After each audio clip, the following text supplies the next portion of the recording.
ನನ್ನೆಲ್ಲ ಪ್ರೀತಿಯ ವಿದ್ಯಾರ್ಥಿನಿಯರೇ, ನಮ್ಮ SSLC ಅಟ್ ಪರೀಕ್ಷೆ ಯೂಟ್ಯೂಬ್ ಚಾನಲ್ಗೆ ಎಲ್ಲರಿಗೂ ಆತ್ಮೀಯ ಸ್ವಾಗತ. ನನ್ನ ಹೆಸರು TVM, ನಿಮ್ಮ ಹಿಂದಿ ಅಧ್ಯಾಪಕ. ನಾನೀಗ ನಿಮ್ಮ ಮುಂದೆ ಹಿಂದಿ ವಿಷಯದ ಪದ್ಯಪಾಠ ಅಭಿನವ್ ಮನುಷ್ಯ ಕವಿತೆಯ ಬಗ್ಗೆ ನಿಮ್ಮೊಂದಿಗೆ ಏನೆಲ್ಲ ವಿಷಯಗಳನ್ನು ಇಲ್ಲಿ ಕವಿ ರಾಮಧಾರಿ ಸಿಂಹ ದಿನಕರ್ ಅವರು ನಮ್ಮ ಮುಂದೆ ಕವಿತೆಯ ಮೂಲಕ ಹೇಳ ಬಯಸ್ತಾರೆ ಅಂತ ಹೇಳಿ ಈಗ ನೋಡೋಣ ಮಕ್ಕಳೇ. ಕವಿತಾ ಪಾಠ ಯಾ ಪದ್ಯ ಪಾಠ 4 ಅಭಿನವ್ ಮನುಷ್ಯ. ಅಭಿನವ್ ಮನುಷ್ಯ ಅಂದ್ರೆ ಏನು? नूतन मनुष्य, नूतन मानव, नया आदमी. इस कविता के कवि का नाम क्या है? ರಾಮಧಾರಿ ಸಿಂಹ ದಿನಕರ್ ಜಿ. ರಾಮಧಾರಿ ಸಿಂಹ ದಿನಕರ್ ಅವರು ಈ ಕವಿತೆಯ ಕವಿ. ನೋಡಿ, ಅವರ ಸುಂದರವಾದ ಭಾವಚಿತ್ರವನ್ನು ನಾವಿಲ್ಲಿ ಕಾಣಬಹುದು. ಎಷ್ಟು ಸೊಗಸಾಗಿದೆ, ಎಷ್ಟು ಚೆನ್ನಾಗಿದ್ದಾರೆ ನೋಡಿ ಕವಿ ರಾಮಧಾರಿ ಸಿಂಹ ದಿನಕರ್ ಅವರು. ನೂತನ ಮನುಷ್ಯ, ಆಧುನಿಕ ಮನುಷ್ಯ, ಇವತ್ತಿನ ಮನುಷ್ಯ ಹೇಗೆಲ್ಲ ಇದ್ದಾನೆ, ಹೇಗೆಲ್ಲ ಇರಬೇಕು, ಹೇಗೆ ಇದ್ರೆ ಮನುಷ್ಯ ಮತ್ತೆ ಮನುಷ್ಯತ್ವಕ್ಕೆ ಒಂದು ಅರ್ಥ ಬರುತ್ತೆ ಅಂತೇಳಿ ಕವಿ ರಾಮಧಾರಿ ಸಿಂಹ ದಿನಕರ್ ಅವರು ಬಹಳ ಸುಂದರವಾದ ಪುಂಜಗಳಿಂದ, ಪದಗಳಿಂದ, ಶಬ್ದಗಳಿಂದ ಕವಿತೆಯಲ್ಲಿ ವರ್ಣಿಸ್ತಾ ಹೋಗ್ತಾರೆ. ಈಗ ನಾವು ಈ ಕವಿಯ ಪರಿಚಯವನ್ನು ಮಾಡಿಕೊಂಡ್ರೆ ನಮಗೆ ಕವಿತೆಯ ಸಾರಾಂಶ, ಕವಿತೆಯ ಒಟ್ಟು ಅರ್ಥ ನಮಗೆ ಬಹಳ ಅರ್ಥ ಮಾಡ್ಕೊಳ್ಳೋದಕ್ಕೆ ಕವಿ ಪರಿಚಯ ನಮಗೆ ಮೊದಲಾಗಬೇಕು ಅಂತೇಳಿ ನಾನು ಬಯಸ್ತಾ ಈಗ ರಾಮಧಾರಿ ಸಿಂಹ ದಿನಕರ್ ಅವರ ಒಂದು ಸಂಕ್ಷಿಪ್ತ ಪರಿಚಯವನ್ನು ನಾವೀಗಲೇ ಮಾಡ್ಕೊಳ್ಳೋಣ ಮಕ್ಕಳೇ. कवि परिचय में कवि रामधारी सिंह दिनकर जी का जन्म. रामधारी सिंह दिनकर जी का जन्म ईसा सम्मत 1908 को बिहार प्रांत के मुंगेर जिले में, ಬಿಹಾರ ಪ್ರಾಂತ್ಯದ ಮುಂಗೇರ್ ಜಿಲ್ಲೆಯಲ್ಲಿ 1908ರಂದು ಇವರ ಜನನ, ದಿನಕರ್ ರವರ ಜನನ ಆಯಿತು. पहले वे रेडियो विभाग में काम करते थे. ಮೊದಲು ಇವರು ರೇಡಿಯೋ ವಿಭಾಗದಲ್ಲಿ ಆಕಾಶವಾಣಿ ಕೇಂದ್ರದಲ್ಲಿ ಕೆಲಸವನ್ನು ಮಾಡ್ತಾ ಇದ್ರು. बाद में एक सरकारी कॉलेज के प्राध्यापक रहे बने. ಆ ನಂತರ ರೇಡಿಯೋ ವಿಭಾಗದಲ್ಲಿ ಕೆಲಸವನ್ನು ನಿರ್ವಹಿಸಿದ ನಂತರ ಇವರು ಒಂದು ಸರ್ಕಾರಿ ಕಾಲೇಜಿನ ಪ್ರಾಧ್ಯಾಪಕರಾಗಿ ಕೂಡ ಕೆಲಸವನ್ನು ನಿರ್ವಹಿಸಿದ್ದಾರೆ. आगे चलकर वे भारत सरकार के हिंदी सलाहकार के पद पर नियुक्त हुए. ಮುಂದೆ ಹೋಗಿ ಇವರು ಭಾರತ ಸರ್ಕಾರ ಇಂಡಿಯಾ ಗೌರ್ಮೆಂಟಿನ ಹಿಂದಿ ಸಲಹಕಾರ ವಿಭಾಗದ, ಅಂದ್ರೆ ಹಿಂದಿ ಸಲಹಾ ವಿಭಾಗದ ಒಂದು ಪದವಿಯಲ್ಲಿ ಇವರು ನಿಯುಕ್ತರಾಗ್ತಾರೆ. ಈಸಾ ಸಮತ್ 1974 ಇವರ ಒಂದು ದೇಹಾವಸಾನ, ಅಂದ್ರೆ ಇವರು ಮರಣಿಸ್ತಾರೆ. ಇನ್ಕ ದೇಹಾವಸಾನ್ ಕಬ್ಬುವ 1974 ಇವರು ವಿಧಿವಶರಾಗ್ತಾರೆ ಮಕ್ಕಳೇ. ಇವರ ಅನೇಕ ರಚನೆಗಳಲ್ಲಿ ನಾವು ಪ್ರಮುಖ ರಚನೆಗಳನ್ನು ನಾವು ನೋಡೋದಾದ್ರೆ ಹುಂಕಾರ್, ರೇಣುಕಾ, ರಸವಂತಿ, ಸಾಮುದೇನಿ, ಧೂಪು ಚಾಹು, ಕುರುಕ್ಷೇತ್ರ, ಬಾಪು, ರಶ್ಮಿರತಿ ಇವೆಲ್ಲ ಮುಖ್ಯ ಪ್ರಮುಖ ರಚನೆಗಳು.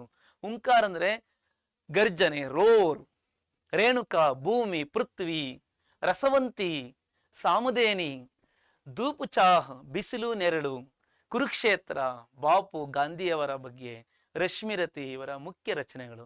ಕವಿ ಕಿ ರಚನಾ ಮೇ, ಇವರ ಒಂದು ರಚನೆಗಳಲ್ಲಿ ನಾವು ಎಂತಹ ಒಂದು ಭಾವನೆಯನ್ನು ನಾವು ಕವಿತೆಗಳಲ್ಲಿ ಕಾಣಬಹುದಾಗಿದೆ.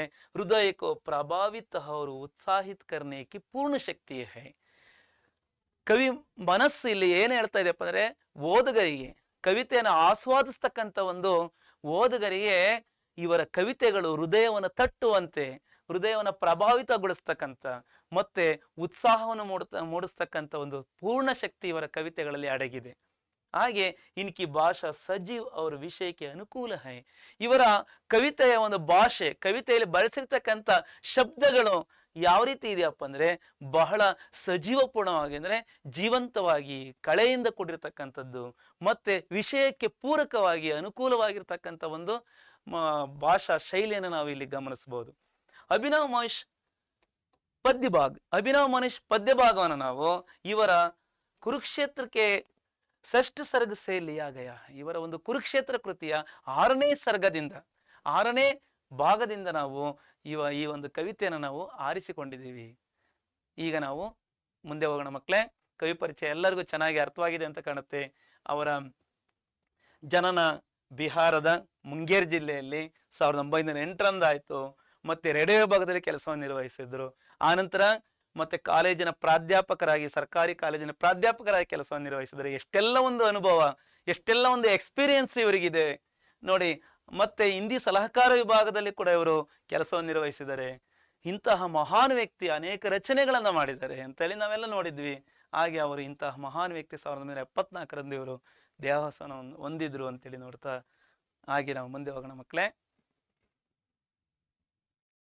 ಇಂಥ ಕವಿತೆಯ ಉದ್ದೇಶ ಅಥವಾ ಕವಿತೆಯ ಒಂದು ಪರಿಚಯವನ್ನು ನಾವು ತಿಳಿಯೋದಾದ್ರೆ, ಈ ಕವಿತೆಯನ್ನು ನಾವು ಯಾಕೆ ಅಧ್ಯಯನ ಮಾಡಬೇಕು, ಏನಕ್ಕೋಸ್ಕರ ಈ ಕವಿತೆ ನಮಗೆ ಇಡಲಾಗಿದೆ ಅಂತೇಳಿ ಉದ್ದೇಶ ಈ ರೀತಿಯಾಗಿ ನಾವು ನೋಡಬಹುದು. इस कविता के द्वारा बच्चे स्नेह, मानवीयता, ಭಾಯಿಚಾರ, ಸ್ನೇಹ, ಫ್ರೆಂಡ್ಶಿಪ್, ನಾವೆಲ್ಲ ಸ್ನೇಹಪರತೆ ಬಗ್ಗೆ ಮತ್ತೆ ಮಾನವೀಯತೆಯ ಬಗ್ಗೆ ಮತ್ತೆ ಸಹೋದರತ್ವ, ಭಾಯಿಚಾರ ಕರ್ತ್ಯ ಸಹೋದರತ್ವದ ಮುಂತಾದ ಮಹತ್ವಪೂರ್ಣ ಅಂಶಗಳನ್ನು ನಾವು ತಿಳಿಯಬಹುದು ಈ ಕವಿತೆಯ ಮೂಲಕ. ನೋಡಿ, ಒಂದು ಸಹೋದರತ್ವದ ಒಂದು ಭಾವನೆ ಇದ್ರೆ ಎಂತಹ ಒಂದು ಪ್ರೀತಿ ಅಂತಕ್ಕಂಥದ್ದು ಮನುಷ್ಯನ ನಡುವೆ ನಮಗೆ ಬೆಳೆಯಕ್ಕೆ ಸಾಧ್ಯ ಅಂತೇಳಿ ಈ ಕವಿತೆ ನಮಗೆ ಬಹಳ ಸುಂದರವಾಗಿ ಅರ್ಥೈಸುತ್ತೆ. ಮುಂದೆ ಹೋಗೋಣ ಮಕ್ಕಳೇ. ಈಗ ನಾವು ಕವಿತೆಯ ಮೊದಲ ಚರಣಕ್ಕೆ ನಾವು ಬರ್ತಾ ಇದ್ದೀವಿ. ಈ ಕವಿತೆಯ ಮೊದಲ ಚರಣವನ್ನು ನಾವೀಗ ಒಂದು ಸಾರಿ ಓದೋಣಲ್ವ ಮಕ್ಕಳೇ. ನೋಡಿ, ಆಜ್ ಕಿ ದುನಿಯಾ ವಿಚಿತ್ರ ನವೀನ್, ಆಜ್ ಕಿ ದುನಿಯಾ विचित्र नवीन, प्रकृति पर सर्वत्र है विजयी पुरुष आसीन, विजयी पुरुष आसीन, है बंदे नर के करो में, है बंदे नर के करो में, वारी विद्युत बाव, वारी विद्युत बाम, हुक्म पर चढ़ता उतरता है पवन का ताल, पवन का ताल, पवन का ताल, है नहीं बाकी कहीं व्यवधान, है नहीं बाकी कहीं व्यवधान, लांग सकता नर शरीर, गिरि सिंधु एक समान, गिरि सिंधु एक समान, आज की दुनिया विचित्र नवीन, आज की दुनिया विचित्र नवीन. ಇವತ್ತಿನ ಪ್ರಪಂಚ ಬಹಳ ವಿಚಿತ್ರವಾಗಿದೆ ಮತ್ತೆ ಹೊಸತರವಾಗಿದೆ, ನವೀನವಾಗಿದೆ. ಅಂದ್ರೆ ಹೊಸತಾದ ಒಂದು ಸಂಗತಿಗಳನ್ನ ನಾವು ನೋಡ್ತಾ ಇದ್ದೀವಿ. ವಿಚಿತ್ರ ಪ್ರಪಂಚ ಇದು. ಯಾವ ರೀತಿ ಮನುಷ್ಯನ ಒಂದು ನಡೆಯಿಂದ, ಮನುಷ್ಯನ ಒಂದು ನಡವಳಿಕೆಯಿಂದ, ಪ್ರಕೃತಿ ಪರ ಹೈ ಸರ್ವತ್ರ ಹೈ ವಿಜಯಿ ಪುರುಷ ಆಸೀನ್, ಈ ಪ್ರಕೃತಿಯ ಮೇಲೆ, ನಿಸರ್ಗದ ಮೇಲೆ ಸರ್ವ ರೀತಿಯಲ್ಲೂ ಕೂಡ ಸರ್ವವ್ಯಾಪಿಯಾಗಿ ಈ ಮನುಷ್ಯ ಏನಾಗಿದ್ದಾನೆ, ಜಯವನ್ನು ಗಳಿಸ್ತಾ ಬಂದಿದ್ದಾನೆ. ಜಯವನ್ನು ಗಳಿಸಿ ಈ ಪ್ರಕೃತಿಯಲ್ಲಿ ಇವನೇನಾಗಿದ್ದಾನೆ, ವಿರಾಜಮಾನನಾಗಿದ್ದಾನೆ, ಆಸೀನನಾಗಿದ್ದಾನೆ, ಅಂದ್ರೆ ಕೂತಿದ್ದಾನೆ. ನಿಸರ್ಗದ ಮೇಲೆ, ಈ ಪ್ರಕೃತಿಯ ಮೇಲೆ, ಎಲ್ಲ ಚರಾಚರ ವಸ್ತುಗಳ ಮೇಲೆ ಮನುಷ್ಯನ ಒಂದು ಕೈಯನ್ನು ನಾವು ನೋಡಬಹುದು, ಮನುಷ್ಯನ ಒಂದು ಪ್ರಭಾವವನ್ನು ನಾವು ಕಾಣಬಹುದು.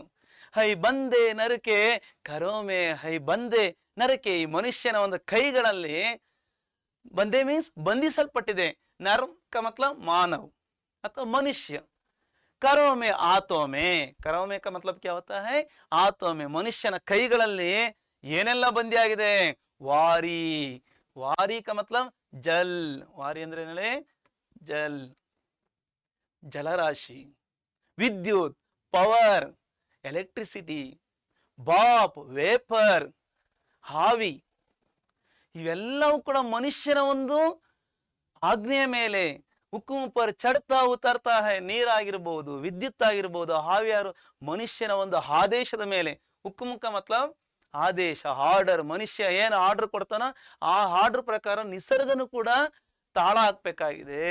ಏರ್ತಕ್ಕಂಥದ್ದಾಗಿರ್ಬಹುದು, ಇಳಿತಕ್ಕಂಥ, ಚಡ್ತಾ ಮೀನ್ಸ್ ಹತ್ತತಕ್ಕಂಥದ್ದು, ಏರ್ತಕ್ಕಂಥದ್ದು, ಉತ್ತರ್ತಾ ಇಳಿತಕ್ಕಂಥ ಒಂದು ಪವನಕಾತ ಗಾಳಿನೂ ಕೂಡ, ಈ ನಿಸರ್ಗ ಕೊಟ್ಟಿರ್ತಕ್ಕಂಥ ಒಂದು ಮಹಾ ಕೊಡುಗೆಯಲ್ಲಿ ಈ ಗಾಳಿ ಕೂಡ ಇದೆ. ಈ ಗಾಳಿ ಕೂಡ ಮನುಷ್ಯನ ಒಂದು ಹಣತೆಯಂತೆ ಕೆಲಸವನ್ನು ಮಾಡ್ತಾ ಇದೆ ಅಲ್ವಾ ಮಕ್ಕಳೇ.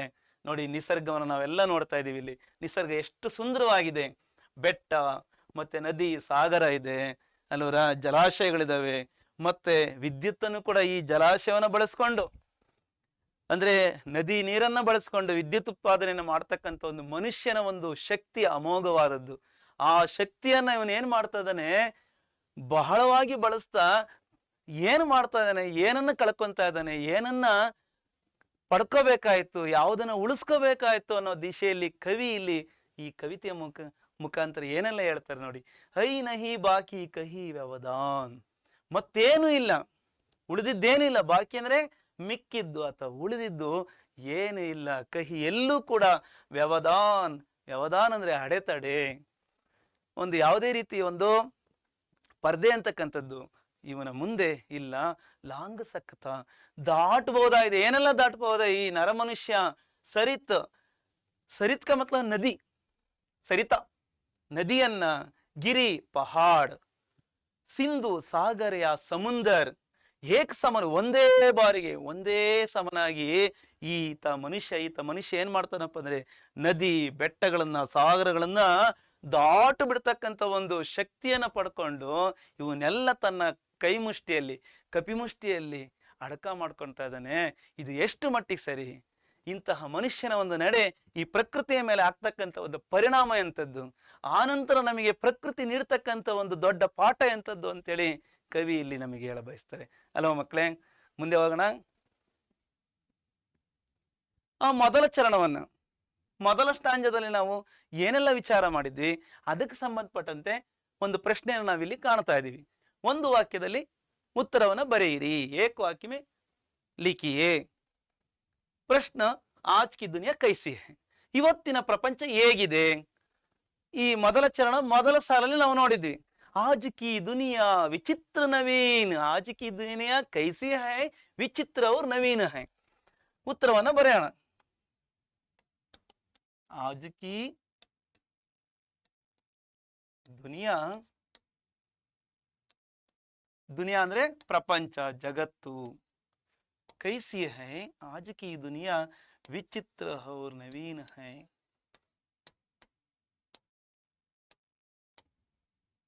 ವಿಚಿತ್ರ और ನವೀನ है. ಇವತ್ತಿನ ಪ್ರಪಂಚ ಹೇಗಿದೆ? ವಿಚಿತ್ರವಾಗಿ ಕಾಣ್ತಾ ಇದೆ, ಮತ್ತೆ ನವೀನವಾಗಿ ಕಾಣ್ತಾ ಇದೆ. ಮಾಡರ್ನ್ ವರ್ಲ್ಡ್ ಅಲ್ವಾ? ಈಗ ಮುಂದೆ ಹೋಗೋಣ ಮಕ್ಕಳೇ. ಮತ್ತೊಂದು ಪ್ರಶ್ನೆ ಇಲ್ಲಿದೆ. ಈ ಪ್ರಶ್ನೆಯನ್ನ ನಾವು ಅಭ್ಯಾಸ ಪ್ರಶ್ನೆಯಲ್ಲಿ ನಾವು ಈ ರೀತಿ ನೋಡ್ತೀವಿ. ಮಾನವ ಕಿ ಹುಕುಂ ಪರ್ ಕ್ಯಾ ಚಡ್ತಾ और ಉತರ್ತಾ ಹೈ. ನಮ್ಮ ಟೆಕ್ಸ್ಟ್ ಬುಕ್ ಅಲ್ಲಿ, ನಮ್ಮ ಪಠ್ಯಪುಸ್ತಕದಲ್ಲಿ ಈ ಪ್ರಶ್ನೆ ಇದೆ. ಇದೇ ಪ್ರಶ್ನೆ ಬೋರ್ಡ್ ಎಕ್ಸಾಮ್ ಅಲ್ಲಿ ಏಪ್ರಿಲ್ 2018 ಮತ್ತು ಏಪ್ರಿಲ್ 2017ರಲ್ಲಿ ಈ ರೀತಿಯಾಗಿ ಕೇಳಲಾಗಿತ್ತು. ಆ ಪ್ರಶ್ನೆಯನ್ನು ಈ ರೀತಿ ಕೂಡ ಕೇಳಲಾಗಿತ್ತು. ಅಂದ್ರೆ ಯಾವ ರೀತಿ ಕೇಳಲಾಗಿದೆ? ಮಾನವ ಕತಾಬ್ ಕಿಸ್ಕೆ ಹುಕುಂ ಪರ್ ಚಡ್ತಾ और ಉತರ್ತಾ ಹೈ. ಮೇಲ್ಕಂಡ ಪ್ರಶ್ನೆಗೆ ಈ ಪ್ರಶ್ನೆಯಲ್ಲಿ ಉತ್ತರ ಸಿಗುತ್ತೆ, ಈ ಪ್ರಶ್ನೆಗೆ ಮೇಲೆ ಉತ್ತರ ಇದೆ ಅಲ್ವಾ? ಹೇಗೆ ನೋಡಿ, ಮಾನವ ಕಿ ಹುಕುಂ ಪರ್ ಕ್ಯಾ ಚಡ್ತಾ और ಉತರ್ತಾ ಹೈ, ಪವನ್ ಕತಾಬ್ ಚಡ್ತಾ और ಉತರ್ತಾ ಹೈ. ಯಹಾ ಪರ್ ಇಲ್ಲಿ ಪವನ್ ಕತಾಬ್ ಕಿಸ್ಕೆ ಹುಕುಂ ಪರ್ ಚಡ್ತಾ ಉತರ್ತಾ, ಪವನ್ ಕತಾಬ್ ಮಾನವ ಕೆ ಹುಕುಂ ಪರ್ ಚಡ್ತಾ ಉತರ್ತಾ ಹೈ. ನೋಡಿ ಇಲ್ಲಿ ನಮಗೇನ್ ಬಂತು? ಕ್ಯಾ ಚಡ್ತಾ और ಉತರ್ತಾ ಹೈ, ಪವನ್ ಕತಾಬ್ ಚಡ್ತಾ और ಉತರ್ತಾ ಹೈ. ನೋಡಿ ಎಷ್ಟು ಚೆನ್ನಾಗಿ ಪ್ರಶ್ನೆಯನ್ನು ನಾವು ಯಾವ ರೀತಿಯಲ್ಲಿ ಬದಲಾಯಿಸಿ ಕೇಳಿದಾಗ ನಮಗೆ ಉತ್ತರವನ್ನು ಯಾವ ರೀತಿ ಬರಿಬೇಕಾಗುತ್ತೆ ಅಂತೇಳಿ ಅಲ್ವಾ ಮಕ್ಕಳೇ? ಈಗ ಇದಕ್ಕೆ ಉತ್ತರವನ್ನು ಬರೆಯೋಣ. ಮೇಲ್ಕಂಡ ಮೊದಲನೇ ಪ್ರಶ್ನೆಗೆ ಮಾನವಕ್ಕೆ ಹುಕುಂ ಪರ್ ಕ್ಯಾ ಚಡ್ತಾ और ಉತರ್ತಾ ಹೈ, ಪವನ್ ಕತಾಬ್. ಪವನ್ ಕತಾಬ್, ಪವನ್ ಅಂದ್ರೇನು? ಏರ್, ಗಾಳಿ ಅಲ್ವಾ? ಪವನ್ ಕತಾಬ್ ಚಡ್ತಾ और ಉತರ್ತಾ ಹೈ.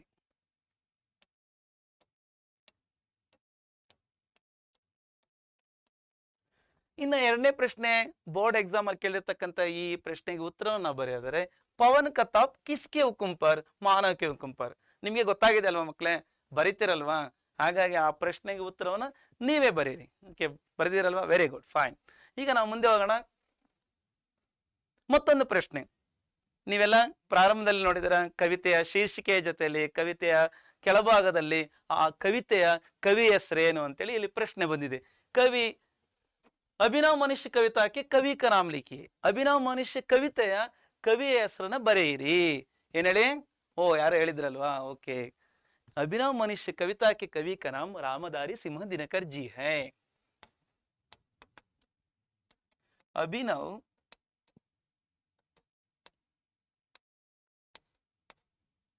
मनुष्य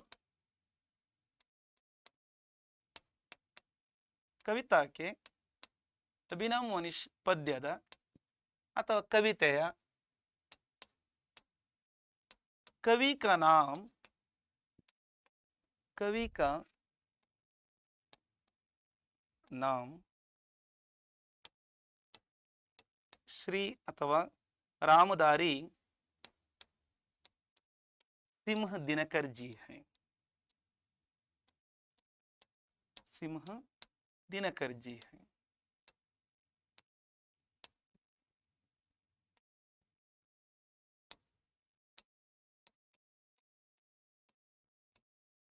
ಕವಿ ಹೆಸರು ಎಲ್ಲರಿಗೂ ಯಾವಾಗಲೂ ಯಾವುದೇ ಕವಿತೆಯ ಕವಿ ಹೆಸರು ನಿಮ್ಮ ಮನಸ್ಸಿನಲ್ಲಿ ಒಂದು ಪಟ್ಟಿಯನ್ನು ಮಾಡಿಟ್ಕೋಬೇಕು.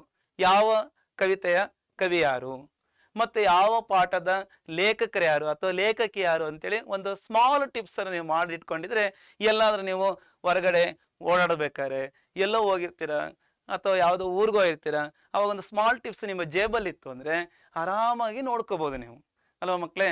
ಆವಾಗ ನಿಮಗೆ ಮೈಂಡಲ್ಲಿ ಆ ಉತ್ತರಗಳು ಹಾಗೆ ನೆನಪಿನಲ್ಲಿ ಇರ್ತವೆ, ನೆನಪಿನಲ್ಲಿ ಉಳಿತಾವಲ್ವಾ? ಮುಂದೆ ಹೋಗೋಣ. ಮತ್ತೊಂದು ಪ್ರಶ್ನೆ. ಆಧುನಿಕ ಪುರುಷನ ಕಿಸ್ ಪರ್ ವಿಜಯ್ ಪಾಯಿ ಹೈ. ಆಧುನಿಕ ಪುರುಷನು ಯಾವುದರ ಮೇಲೆ, ಅಂದ್ರೆ ಮಾಡರ್ನ್ ಮನುಷ್ಯ, ಆಧುನಿಕ ಮನುಷ್ಯ ಯಾವುದರ ಮೇಲೆ ಒಂದು ತನ್ನ ಜಯವನ್ನ ಪಡೆದಿದ್ದಾನೆ? ಉತ್ತರ ಆಧುನಿಕ ಪುರುಷನೇ ಪ್ರಕೃತಿಗೆ ಹರ್ ತತ್ವ ಪರ್, ನಿಸರ್ಗದ ಪ್ರತಿಯೊಂದು ಅಂಶದ ಮೇಲೆ ವಿಜಯವನ್ನು ಪಡೆದಿದ್ದಾನೆ. ಉತ್ತರ इस तरह लिखिए. आधुनिक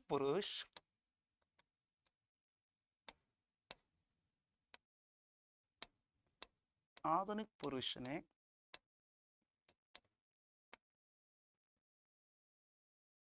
प्रकृति के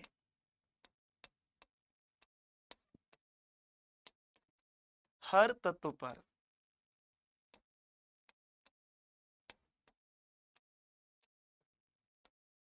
ನಿಸರ್ಗದ ಈ ಪ್ರಕೃತಿಯ ಪ್ರತಿಯೊಂದು ಅಂಶಗಳ ಮೇಲೆ ವಿಜಯಪಾಯಿ ಹೈ, ಜಯವನ್ನ ಗಳಿಸಿದಾನೆ ಅಥವಾ ಹೊಂದಿದಾನೆ.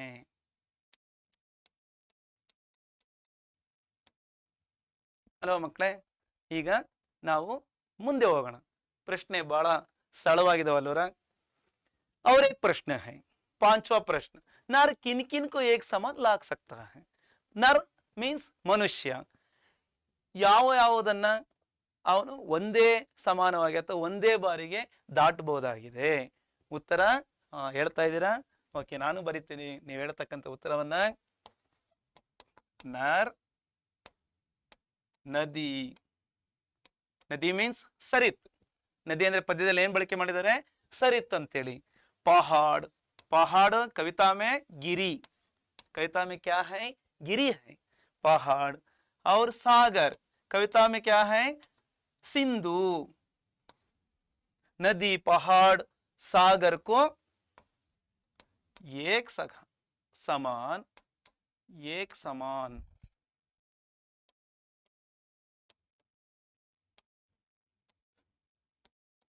लाग सकता है.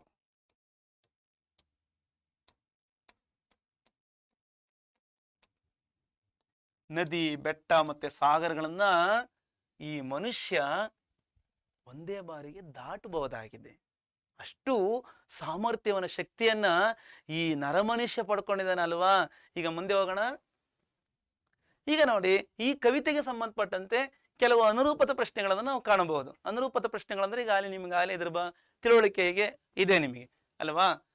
ಅನುರೂಪ ಶಬ್ದ ಲಿಖಿಯ में से पहला है गिरी गिरी का अर्थ यह दिया गया है ಇಲ್ಲಿ ಗಿರಿ ಅಂದ್ರೆ ಅರ್ಥ ಏನು ಅಂತ ಹೇಳಿ ಕೊಡಲಾಗಿದೆ ಪಹಾಡ್ ಸಮಾನಾರ್ಥಕ ಪದ ಅದೇ ರೀತಿ ವಾರಿಗೆ ನಾವು ಆ ಗಿರಿಗೆ ಬರೆದಿರ್ತಕ್ಕಂಥ ಒಂದು ಉತ್ತರಕ್ಕೆ ಅನುಗುಣವಾಗಿ ನಾವು ಬರೀಬೇಕಾಗತ್ತೆ ವಾರಿ का अर्थ ಜಲ್ ವಾರಿ ಅಂದ್ರೆ ಜಲ್ ಅಂತ ಬರೆಯೋಣ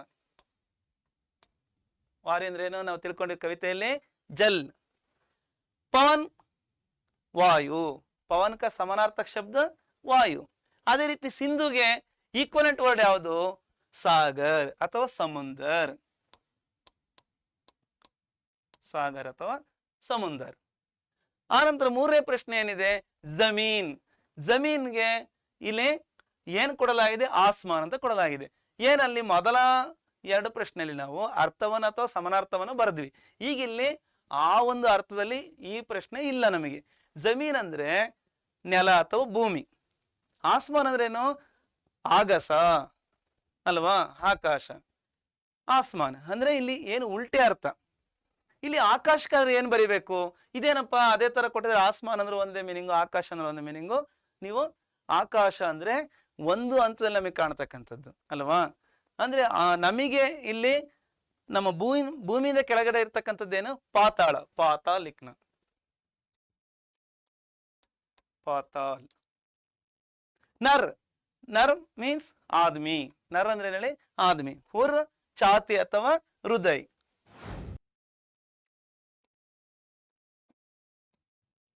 ಹೃದಯ ಅಥವಾ ಛಾತಿ ಗೊತ್ತಾಯ್ತಲ್ಲ ಮಕ್ಕಳೇ ಬಹಳ ಸರಳ ಪದಗಳು ಸರಳವಾಗಿ ಬರ್ತಕ್ಕಂಥ ಪ್ರಶ್ನೆ ಅನುರೂಪತ ಶಬ್ದಗಳು ಹಾಗಾಗಿ ಅನುರೂಪತ ಪ್ರಶ್ನೆಯನ್ನು ನಾವು ಎಚ್ಚರಿಕೆಯಿಂದ ಬರಿಬೇಕಾಗತ್ತೆ ಕೆಲವೊಂದು ಸರಿ ಸರಳವಾಗಿರುತ್ತೆ ಅಂತೇಳಿ ನಾವು ಬಹಳ ಕನ್ಫ್ಯೂಸ್ ಆಗೋದು ಜಾಸ್ತಿ ಕನ್ಫ್ಯೂಸ್ ಆಗಿ ತಪ್ಪು ಉತ್ತರಗಳನ್ನ ಬರೆಯೋದಕ್ಕೆ ಸಾಧ್ಯತೆ ಇರುತ್ತೆ ಈ ಸರಳ ಪ್ರಶ್ನೆಗಳು ಒಂದು ಅಂಕದ ಪ್ರಶ್ನೆಗಳು ಬಿಡು ನಾನು ಈಸಿಯಾಗಿ ಬರಿತೀನಿ ಆರಾಮಾಗಿ ಬರಿತೀನಿ ಅಂತೇಳಿ ಎಷ್ಟೋ ವಿದ್ಯಾರ್ಥಿಗಳು ಏನು ಮಾಡ್ತಾರಪ್ಪ ಅಂದರೆ ತಪ್ಪು ಉತ್ತರವನ್ನು ಬರೆದು ಆಮೇಲೆ ಪ್ರಶ್ನೆ ಪತ್ರಿಕೆಯನ್ನು ಚೆಕ್ ಮಾಡಬೇಕಾದ್ರೆ ಅಯ್ಯೋ ಎಂಥ ಕೆಲಸ ಮಾಡಿಬಿಟ್ಟೆ ನಾನು ತಪ್ಪು ಆನ್ಸರ್ ಬರದೆ ಗೊತ್ತಿತ್ತು ಇದು ಉತ್ತರ ಯೋಚನೆ ಮಾಡಲಿಲ್ಲ ಆತ್ರಕ್ಕೆ ಹೋಗಿ ಏನು ಮಾಡ್ತೀವಿ ಗೋತರ ಕೆಡಿಸ್ಕೊಂಡ್ಬಿಡ್ತೀವಿ ಅಲ್ವಾ ಆತ್ರದಲ್ಲಿ ಬರೆಯಕ್ಕೆ ಹೋಗ್ಬೇಡಿ ಯಾವುದೇ ಸರಳ ಪ್ರಶ್ನೆಗಳನ್ನ ಒಂದಲ್ಲ ಎರಡು ಸಾರಿ ಓದಿ ಸರಿಯಾಗಿ ಅರ್ಥವನ್ನು ಮಾಡಿಕೊಂಡು ಆಮೇಲೆ ಸೂಕ್ತವಾದ ಉತ್ತರವನ್ನು ಬರೆಯೋದಕ್ಕೆ ನೀವು ಪ್ರಯತ್ನವನ್ನು ಪಡಬೇಕು ಮಕ್ಕಳೇ ಮುಂದೆ ಹೋಗೋಣ ಈಗ ನಾವು ನಂತರ ಅನೇಕ ಶಬ್ದೋं के लिए एक शब्द लिखिए ಅನೇಕ ಶಬ್ದಗಳಿಗೆ ಒಂದು ಪದದಲ್ಲಿ ಉತ್ತರ ಬರೆಯೋದು ಇಂಗ್ಲಿಷಲ್ಲಿ ನಿಮಗೆ ಗೊತ್ತಿರುತ್ತೆ ನಿಮಗೆ give the one word answers ಅಂತ ಕೊಟ್ಟಿರ್ತಾರೆ ಒಂದು ಪದದಲ್ಲಿ ಉತ್ತರವನ್ನು ಬರೆಯಿರಿ ಇಲ್ಲಿ ಒಂದು ಉದಾಹರಣೆ ಕೂಡ ಕೊಡಲಾಗಿದೆ ಏನು ಉದಾಹರಣೆ ಸಬಿ ಜಗಹೋಮೆ ಎಲ್ಲ ಸ್ಥಳಗಳಲ್ಲಿ ಇರ್ತಕ್ಕಂಥ ಮನುಷ್ಯನಿಗೆ ಅಥವಾ ವಸ್ತುವಿಗೆ ಏನಂತ ಕರಿಬಹುದು ಸರ್ವತ್ರ ಅಂತೇಳಿ ನಾವು ಕರಿಬಹುದು ಈ ರೀತಿ ಒಂದು ಪದದ ಉತ್ತರಗಳನ್ನ ನಾವು ಇಲ್ಲಿ ನೋಡೋದಾದ್ರೆ ಮೊದಲನೇದಾಗಿ ಉದಾಹರಣೆ ನಂತರ ಆಸನ ಪರ್ ಬೈಠಾವ ಅಂದ್ರೆ ಒಂದು ಆಸನದ ಮೇಲೆ ಒಂದು ವೇದಿಕೆಯ ಮೇಲೆ ಕುತ್ಕೊಳ್ತಕ್ಕಂಥ ರೀತಿಗೆ ಏನಂತ ಕರಿಬಹುದು ಆಸನ್ ಪರ್ ಬೈಠಾವ ಆಸೀನ್ ಈ ಶಬ್ದ ಮೇ ಹಿ ಹೈ ಉತ್ತರ ಈ ಶಬ್ದದಲ್ಲಿ ನಾವು ಆನ್ಸರ್ ನಾವು ಗಳಿಸ್ಕೋಬಹುದು ಆಸನ್ ಆಸೀನ್ ನೋಡಿ ನಾನು ಬರಿತೀನಿ ಇಲ್ಲಿ ಆಸೀನ್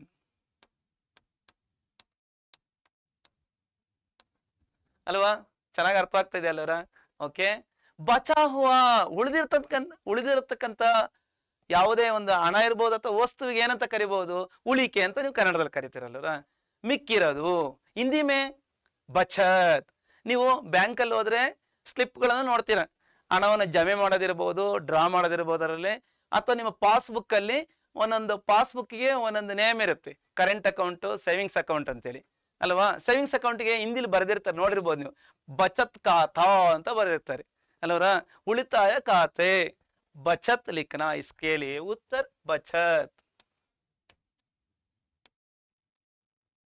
ಹಾಗಾಗಿ ನಮಗೆ ಎಲ್ಲೆಲ್ಲ ನಮಗೆ ಶಬ್ದಗಳನ್ನ ನಾವು ಗ್ರಹಿಸಬಹುದು ಅಲ್ಲೆಲ್ಲ ನಾವು ಗ್ರಹಿಸಬೇಕಾಗತ್ತೆ ಒಂದು ಪಟ್ಟಣವನ್ನ ಏನೋ ಒಂದು ತಗೊಂಡಿರ್ತಾರೆ ಅದರಲ್ಲಿ ಕನ್ನಡ ಇರುತ್ತೆ ಇಂಗ್ಲಿಷ್ ಇರುತ್ತೆ ಹಿಂದಿ ಇರುತ್ತೆ ಆ ಶಬ್ದಗಳನ್ನ ಸರಿಯಾಗಿ ಓದ್ಕೊಂಡು ಅದನ್ನ ನಾವು ಅರ್ಥ ಮಾಡ್ಕೊಳ್ಳೋಕೆ ಪ್ರಯತ್ನ ಪಡ್ಬೇಕು ಮಕ್ಕಳೇ ಬಚಾವೋ ಮೀನ್ಸ್ ಬಚತ್ ಮನ್ ಕಿ ಸಂತಾನ್ ಮನು ಕಿ ಸಂತಾನ್ ಮನುವಿನ ಸಂತಾನವನ್ನ ಏನಕ್ಕೆ ಅಂದ್ರೆ ನಮ್ಮ ಮನುಕುಲಕ್ಕೆ ಒಬ್ಬ ಹಾದಿ ಮನುಷ್ಯ ಇದ್ದಾನೆ ಅವನು ಏನಂತ ಕರಿತೀವಿ ಮನು ಅಂತ ಕರಿತೀವಿ ಮನುವಿನ ಸಂತಾನಕ್ಕೆ ಏನಂತ ಕರಿತೀವಿ ನಾವೆಲ್ಲ ಮನುವಿನ ಸಂತಾನವರು ಅಂದ್ರೆ ಮಕ್ಕಳು ಅಂದ್ರೆ ಮನುಷ್ಯ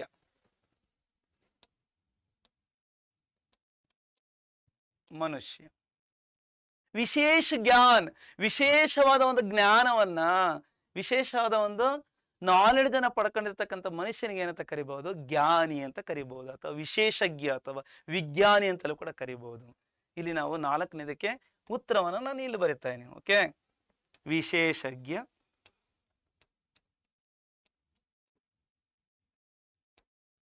ಅಥವಾ ಜ್ಞಾನಿ ಅಥವಾ ವಿದ್ವಾನ್ ಅಂತಲೂ ಕೂಡ ಬರೆಯಬಹುದು. ವಿಶೇಷಜ್ಞ, ಜ್ಞಾನಿ, ವಿದ್ವಾನ್. ಓಕೆ, ಈಗ 5ನೇದಾಗಿ ಅಧಿಕ್ ವಿದ್ಯಾಪ್ರಾಪ್ತ, ಹೆಚ್ಚಿನ ವಿದ್ಯೆಯನ್ನು ಪಡ್ಕೊಂಡಿರೋರಿಗೆ ಏನಂತ ಕರಿಬಹುದು? ಹೆಚ್ಚು ಓದಿರ್ತಾರೆ ಅವ್ರನ್ನ ಏನಂತ ಕರ? ವಿದ್ಯಾವಾನ್.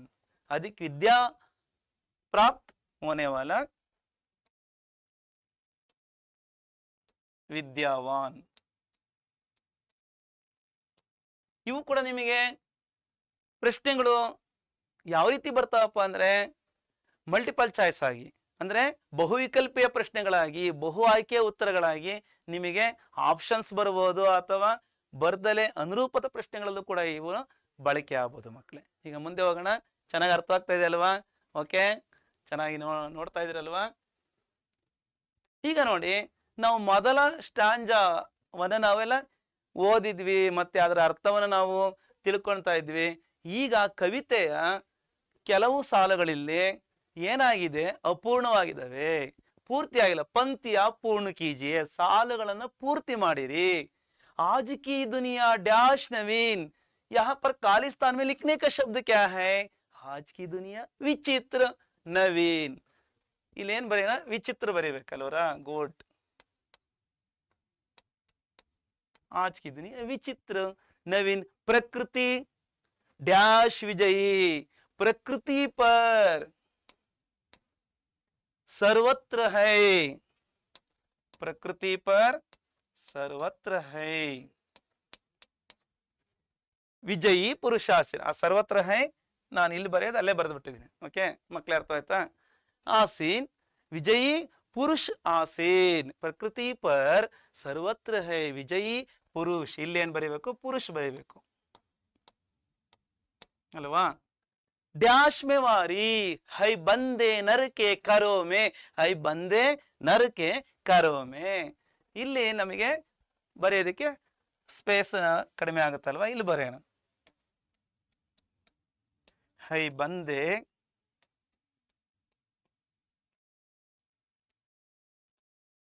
ನರ್ಕೆ ಕರೋ ಮೇ. ಮೇ ಅಲ್ಲೇ ಇದೆ ಅಲ್ವರ? ಹೈ ಬಂದೆ ನರ್ಕೆ ಕರೋ ಮೇ ವಾರಿ ಡ್ಯಾಶ್ ಬಾಬ್ ವಿದ್ಯುತ್ ಬಾಬ್. ಇಲ್ಲಿ ಏನ್ ಬರೀಬೇಕು? ವಿದ್ಯುತ್ ಬಾಬ್. ಅರ್ಥ ಆಯ್ತಲ್ಲ ಮಕ್ಕಳೇ? ಈಗ ನಾವು ನೆಕ್ಸ್ಟ್ ಸಾಲು, ಹುಕುಂ ಪರ್ ಡ್ಯಾಶ್ का ताप, हुकुम पर चढ़ता उतरता है पवन का ताप. हुकुम पर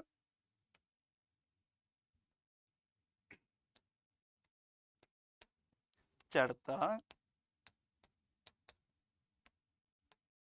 उतरता है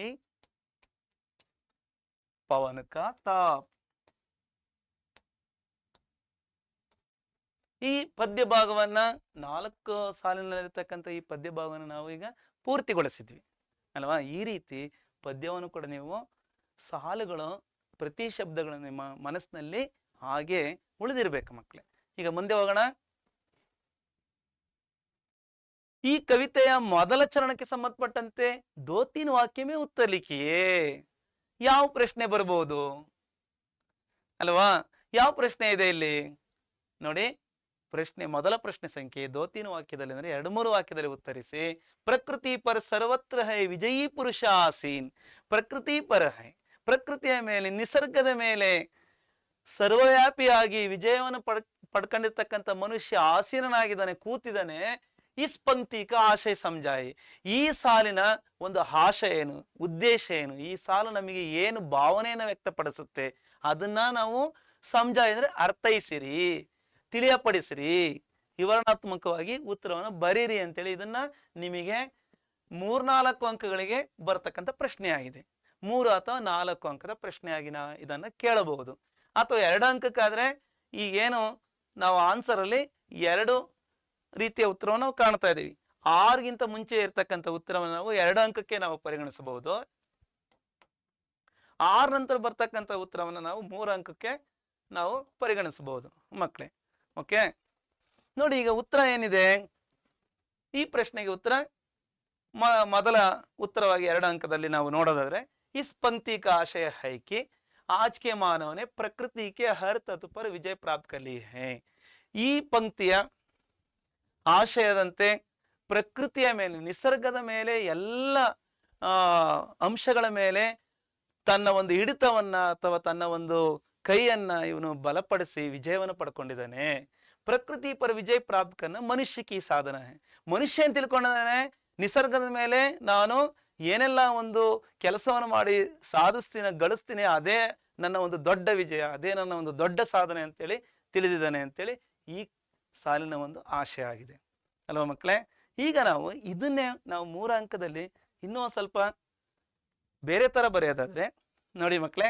ಓಕೆ, ಕವಿ ದಿನಕರ್ ಜಿ ಇಸ್ ಕವಿತಾ ಕೆ ದ್ವಾರ, ಕವಿ ದಿನಕರ್ ಅವರು ಈ ಕವಿತೆಯ ಮೂಲಕ ಸಂದೇಶ ದೇನ ಚಾತೆ ಕಿ, ಈ ಸಂದೇಶವನ್ನು ಕೊಡ ಬಯಸ್ತಾರೆ. ಏನಪ್ಪಾ ಅಂದ್ರೆ, आज के मानव ने प्रकृति के अनेक महत्वपूर्ण तत्वों को अपने नियंत्रण में कर लिया है.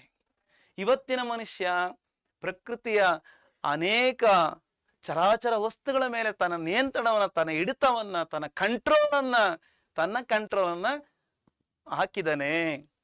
ವಾರಿ ವಿದ್ಯುತ್ ಬಾಪ್ ಅಪ್ನಿ ಇಚ್ಛಾನುಸಾರ ಪ್ರಯೋಗ ಕರ್ ಸಕ್ತಾ ಹೈ.